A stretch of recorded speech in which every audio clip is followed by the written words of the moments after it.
Hi and welcome back to my channel. My name is Charlotte. If you're new here, I do videos on beauty, books, fragrance, and fitness. If you're a returning subscriber, thank you so much for watching and being here with me today. I want to share with you a little bit about my reading goals for 2021 and also my TBR pile for the next couple months, basically. Basically the books that I definitely want to get through this year. They are right there behind me and I'm going to take them down for you.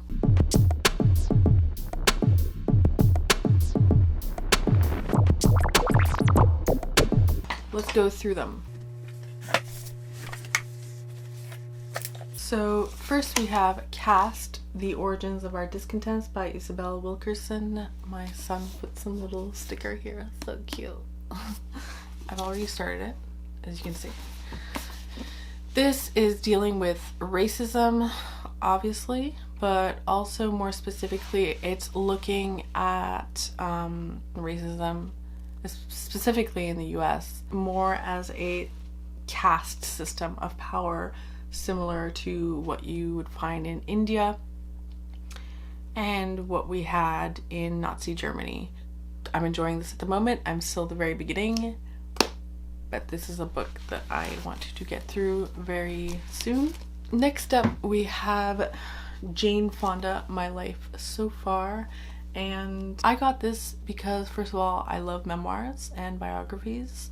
If you didn't already know that, it's probably one of my favorite genres. But I fell in love with Jane Fonda when I watched her film. There was a documentary last year, I think, that was about her life, and I was honestly blown away, and so I knew I had to read her biography. So, and she has more than one actually. So, and there you go, My Life So Far. She'll probably write another one in 20 years when she's 110 or whatever. So that's that one. Then we have here The Goldfinch by Donna, Tartt, and this is the winner of the Pulitzer Prize, I think last year or the year before. And I know very little about this. This is kind of a blind buy in the sense that I don't know the writer, and I'm honestly kind of trying to get a little bit back into fiction, because I've been reading a lot of nonfiction for the past few years, and I had fallen out of love with fiction, and I just want to get back into it. And I also wanted to become acquainted with some more modern contemporary writers, so of today, that people are raving about. So I really don't know what I'm going to think of this, but I know that this is a very popular book, a very popular novel, a very acclaimed novel.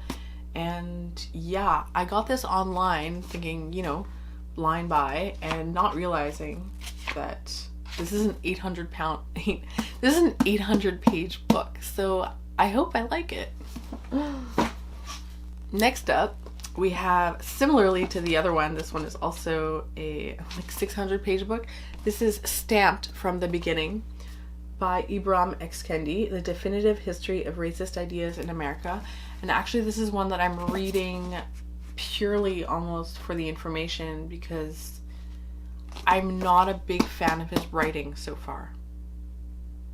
So I will need to let you know more about that. If you've read this, please let me know what your thoughts are, what you thought of it.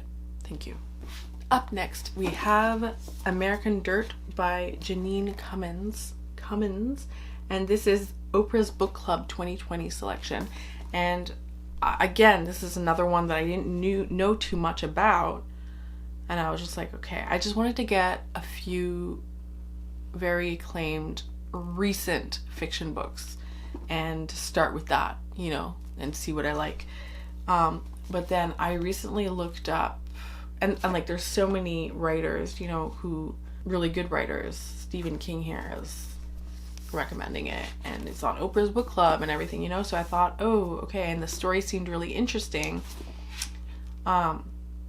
It's about a mother and her son trying to survive this cartel in Mexico, and it's fictional, obviously, it's a novel, but I heard kind of disturbing things since I picked this up about how it's very cliche, and yeah, that it's a cliche vision of Mexicans, and like I heard things like that there's trauma porn in here, and of course like this is a white writer, and like it's true. I even thought that after I got it. I was like, wait, that sounds like a white name.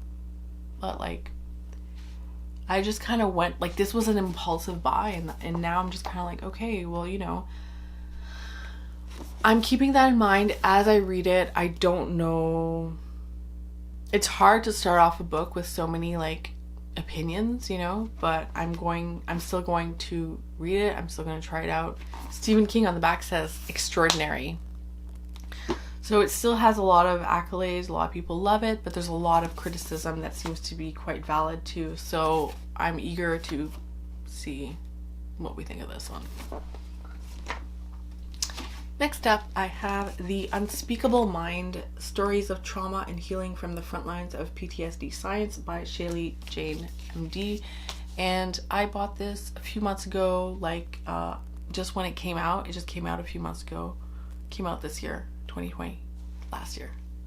I don't know if this is going to be great or whatever. I just knew that it was very recent, and I just finished reading. So last year I read Trauma and Recovery by Judith Herman, and I also read The Body Keeps the Score by Bessel A. And both of these are considered to be like major classics in trauma sciences. And this one specifically, which was written in the 90s, and this one a little bit more recently, is very, very popular and is often referenced, especially on social media. The Body Keeps the Score, it was written in 2015, I think. Both of these are heavy, dense books, even though you might not be able to tell, with a lot of science, a lot of information. Very valuable books to me. I will always have them in my library. I will refer to them a lot in my life, I know. So these are important books, and they're good to me. Like, they're the base if you want to know about trauma, and if you have PTSD, if you know someone with PTSD, if you know someone with complex trauma. I have complex trauma. I would start off with these two books, with these two. And so anyway, because I read those last year and I really enjoyed them, I decided to pick Unspeakable. The Unspeakable Mind, and The Unspeakable Mind at the beginning does refer a lot to The Body Keeps the Score. So yeah, I'm really excited. This is supposed to be very recent, very like recent science, like talking about, well, it's supposed to be, you know, like the other one was written in 2015. It's supposed to be a little bit more, it's really supposed to be very up to date. And so I'm excited to read that.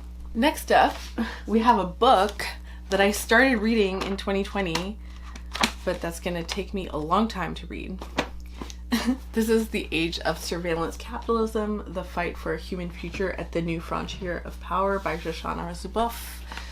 Shoshana Zuboff? I would say Shoshana Zuboff. This, I started reading it. It's very dense. It's very theoretical, and I really enjoy this. The reason that this is a long read is because like I need to absorb every chapter before moving on. Do you know what I mean? Like, you could study it and then move on. It's not an easy read in that sense, but it's absolutely important. It's absolutely informative to me, and yeah, I already have a lot of base knowledge in history and socioeconomic political theory, and I'm really interested in reading more books that have to do with where we're going, where we're headed. This is one of them, and I suspect it's a very important read too. So yeah, this I want to finish this year. Next up, we have Missing from the Village by Justin Ling. The story of serial killer Bruce McArthur, the search for justice, and the system that failed Toronto's queer community. And I was really interested in reading this because this hits close to here. I remember this was all in the news last year and the last few years, really. And and Bruce McArthur was just kind of left to, he was just kind of, apparently there was just like, it was known for years that there was someone murdering gay men in the village, in Toronto's village, and apparently, you know, a lot of things were not done that should have been done, and Bruce McArthur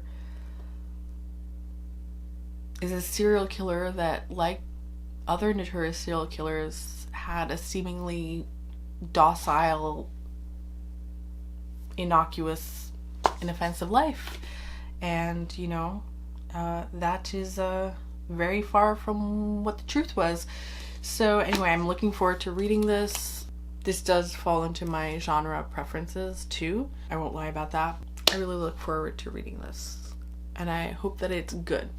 Next up, I have Educated by Tara Westover, and this is another book that's been widely read, widely acclaimed. Everyone's read. I'm the last of the party, I know.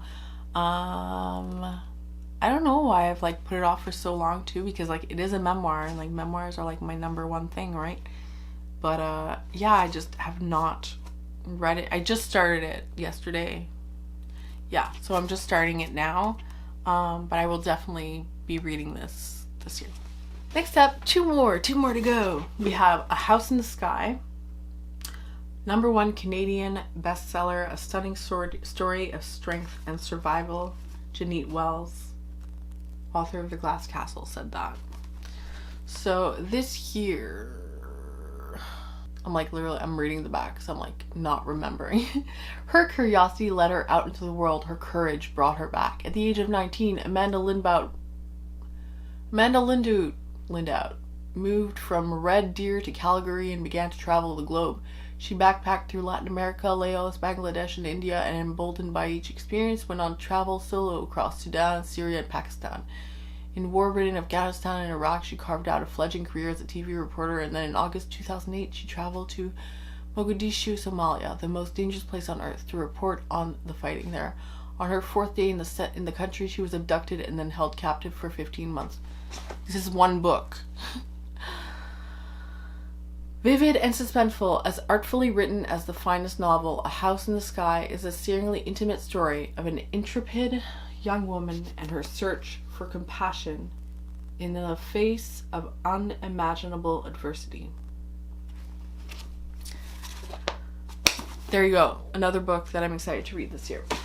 And then here, finally, we have Station 11, which is a sci-fi novel, end-of-world doomsday novel that was very popular this year too. And again, I feel like I'm late to the party, like I'm the last one reading it. But again, who cares? I love it. I'm so excited to read this. And basically my point is that this year I just want to read a little bit more recent stuff. I've been picking up a lot of random books over the last couple years and just kind of going with what I feel like reading in the moment, but I just want to have a little bit more direction with where I take my reading in the next year, especially since I will have more limited time and I'm gonna have a really busy year. So I just want to be a little bit more focused with my reading. I'm still putting my yearly goal at 50 books. I would love to read more than that, but like I said, I'm having a really busy year and I have obligations coming up, and so I just would rather keep it on the conservative side. I will be very happy if I read 50 books. It doesn't matter the number, as long as I keep reading regularly and enjoying what I'm reading and learning. I'm happy. So there you go. Thank you so much for watching. I hope you really enjoyed that. If you did, please like the video and please subscribe to my channel. Please let me know what you're reading this year, what your goals are, how many books you would like to read this year, and if any of the books that I showed you, if you've read any of them or if you're interested in reading them, let me know down below. What's in your TBR pile this month? Let me know as well. Thank you so much for watching. Please take care of yourself. Until next time, bye.